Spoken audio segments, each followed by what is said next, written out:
Ce type n'avait objectivement rien pour lui. Pas un sou en poche, il ne connaissait personne d'important, il avait même l'air d'un vagabond.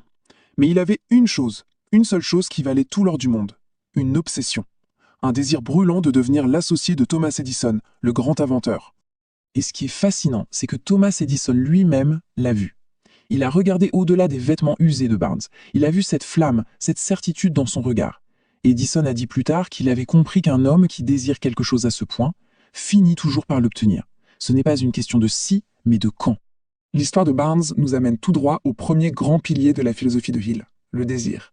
Et attention, on ne parle pas d'une vague envie, d'un petit souhait, non, on parle d'un désir ardent, d'une obsession presque, pour un but bien défini. Le livre insiste vraiment sur cette différence. Souhaiter être riche, ça ne coûte rien et ça ne rapporte rien. Mais avoir un désir ardent, c'est autre chose. C'est être prêt à tout miser sur cet objectif, à brûler les ponts derrière soi pour ne pas avoir d'autre choix que de réussir. C'est une force de la nature.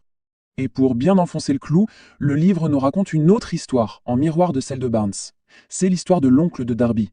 D'un côté, on a la persévérance qui paie, de l'autre, l'abandon. Cet homme cherchait de l'or, il a creusé, creusé, et il a abandonné. Il a tout vendu pour une misère. Le nouveau propriétaire a juste continué à creuser 1 mètre plus loin, et il a trouvé un filon gigantesque. 1 mètre. La leçon est brutale.